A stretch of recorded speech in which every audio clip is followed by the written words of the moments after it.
தந்தை மகன் தூய ஆவியாரின் பெயராலே ஆமென். ஆண்டவர் உங்களோடு இருப்பாராக. எங்களை தேர்ந்து கொள்கிற தெய்வமே இறைவா, உம்மை போற்றுகிறோம், உம்மை புகழுகிறோம், உம்மை ஆராதிக்கிறோம், உம் பெயரை வாழ்த்துகிறோம். எங்களோடு, எங்கள் குடும்பத்தோடு, எங்கள் குடும்ப சூழ்நிலைகளோடு உம்முடைய இரக்கத்தையும் அன்பையும் ஆற்றலையும் வெளிப்படுத்துகிறீரே, நன்றி. பேரன்பு, பேரிரக்கம், பேராற்றல் எங்கள் வாழ்வையும் குடும்பத்தையும் சூழ்ந்திருக்க அப்பா, புதிய நாளை தந்து புதிய இரக்கத்திலே புதிய அன்பிலே வழிநடத்துகிறீரே, நன்றி. இந்த நாள் முழுவதும் எங்கள் வாழ்வையும் குடும்பத்தையும் ஆசீர்வதிப்பீராக. இந்த நாள் முழுவதும் எங்கள் வாழ்வை கட்டி எழுப்புவீராக. இந்த நாள் முழுவதும் எங்களை உருவாக்கி மகிழ்வீராக.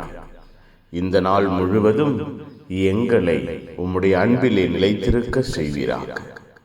அப்பா, நீரே எங்களுக்கு வழிகாட்டுகிறவராய், நீரே எங்களுக்கு பாதை கொடுக்கிறவராய், நீரே எங்கள் ஒவ்வொருவரையும் ஆசீர்வாதத்திலே வேரூன்ற செய்கிறவராய், நீரே எங்கள் ஒவ்வொருவரையும் கட்டி எழுப்புகிறவராய் இருக்கிறீரே, நன்றி செலுத்துகிறோம்.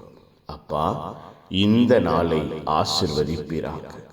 இந்த நாளிலே நாங்கள் மகிழ்ச்சியாயிருக்க உம்முடைய மகிழ்ச்சி எங்களில் நிறைவு பெறவும், எங்கள் மகிழ்ச்சி ஆசீர்வாதமாய் மாறி நிறைவையும் நிம்மதியையும் காணவும் எங்களோடு தங்கியிருப்பீராக. உம்முடைய அன்பின் பிரசன்னம் எங்கள் வாழ்வையும் குடும்பத்தையும் இந்த நாளிலே நிரப்புவதாக. இந்த நாள் முழுவதும் எல்லா தேவைகளையும் திட்டங்களையும் சந்திக்கிறவராய் தெய்வம் எங்களோடு செயல்படுவீராக. உம்முடைய பரிசுத்தமான பிரசன்னம் எங்கள் வாழ்வையும் குடும்பத்தையும் மூடி மறைத்து பாதுகாப்பதாக. உற்சாகப்படுத்துங்க, ஊக்கப்படுத்துங்க, வல்லமையின் அன்பில் நிலைத்திருக்க செய்யுங்க. புனிதர்கள், மறை சாட்சிகள் இந்த நாளுக்காக, இந்த நாளின் எல்லா தேவைகளுக்காக, திட்டங்களுக்காக பரிந்து பேசுங்க. எல்லாம் வல்ல இறைவன், தந்தை, மகன், தூய ஆவியார் உங்கள் அனைவரையும் இந்த நாள் முழுவதும் ஆசீர்வதிப்பாராக. Amen, amen. Good morning. Have a beautiful day.